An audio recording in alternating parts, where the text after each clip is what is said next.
चंदा के वड़ा पाव का स्वाद इतना शानदार था कि उसकी दुकान पर हमेशा लंबी लाइन लगी रहती थी। इस सफलता ने चंदा के मन में अहंकार और लालच भर दिया था। वो पैसे बचाने के लिए हर तरकीब अपनाती थी। तेल में मिलावट, बासी पाव का इस्तेमाल करना और चटनी की मात्रा कम करना। उसकी सहायक सरला उसे कई बार टोकती थी। चंदा दीदी, ग्राहकों के साथ बेईमानी मत करो, ये पाप है। चंदा गुस्से में जवाब देती थी, अरे चुप रह सरला, दुनिया में हर कोई बस अपना फायदा देखता है। अगर मैं इन लोगों को थोड़ा खराब सामान खिला भी दूंगी तो क्या हो जाएगा? भीड़ तो कल भी आएगी। मुझे सबसे ज्यादा पैसा कमाना है और इस ठेले को होटल बनाना है। सरला दुखी होकर देखती थी कि चंदा गरीबों और बच्चों के साथ भी बेईमानी करने से नहीं कतराती थी। वहीं दूसरी तरफ आर्यन शहर में पढ़ने आया एक सीधा साधा छात्र था। वो कम पैसे में अपना गुजारा करता था और अक्सर चंदा के ठेले पर वड़ा पाव खाने आता था, क्योंकि वो सस्ता और पेट भरने वाला होता था। एक दिन आर्यन ने 20 रुपए दिए और वड़ा पाव की कीमत 15 रुपए थी। चंदा ने गलती से उसे 5 रुपए के बदले 50 रुपए का नोट वापस कर दिया। आर्यन ने तुरंत 50 रुपए का नोट वापस करते हुए कहा, चंदा जी, आपने मुझे गलती से 50 रुपए वापस दे दिए हैं। ये रहे आपके 45 रुपए वापस। अरे तुम, इतनी ईमानदारी आजकल कौन दिखाता है?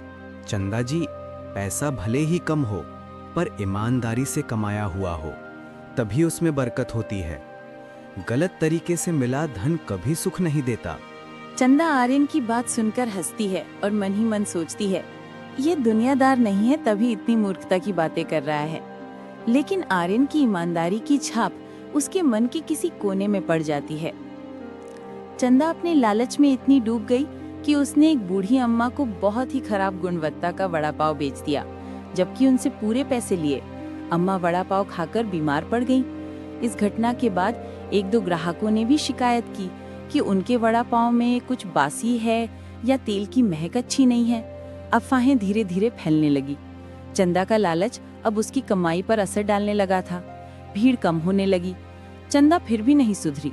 वो सोचने लगी कि ग्राहक इसलिए कम आ रहे हैं क्योंकि दाम सस्ते हैं, इसलिए वो दाम और बढ़ा देती है, जबकि सामान की गुणवत्ता और भी गिरा देती है। एक दिन सेठ बच्चू लाल, जो बहुत घमंडी और पैसे वाला था, उसने चंदा की दुकान पर रुककर वड़ा पाव खाने का फैसला किया। चंदा ने सोचा कि इस अमीर आदमी से तो खूब पैसे ऐंठे जाएंगे। वो उसे सबसे खराब बासी पाव वाला वड़ा पाव देती है, जिसमें तेल भी खराब था। वड़ा पाव खाते ही सेठ बच्चू लाल को पेट में असहनीय दर्द शुरू हो जाता है। सेठ गुस्से से आग बबूला हो जाता है। क्या खिलाया है तुमने? ये खाना है या जहर? चंदा बहाना बनाती है, क्या हुआ सेठ जी, आपका पेट नाजुक होगा। अगले ही दिन सेठ बच्चूलाल ने अपनी जान पहचान का फायदा उठाकर नगर निगम के खाद्य सुरक्षा विभाग से चंदा के ठेले की विस्तृत शिकायत करवा दी।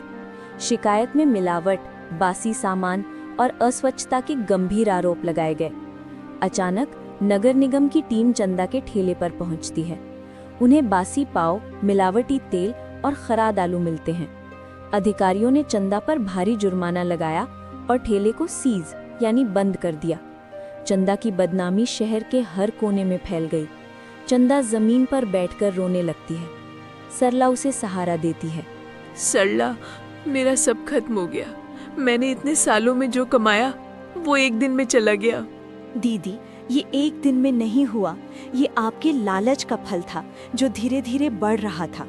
आपने अपनी प्रसिद्धि और ग्राहकों के भरोसे को पैरों तले रौंद दिया। ईमानदारी से कमाया गया 1 रुपया भी आपके हजारों की बेईमानी से बेहतर था। चंदा को अब आर्यन की बातें और सरला की ईमानदारी याद आती है।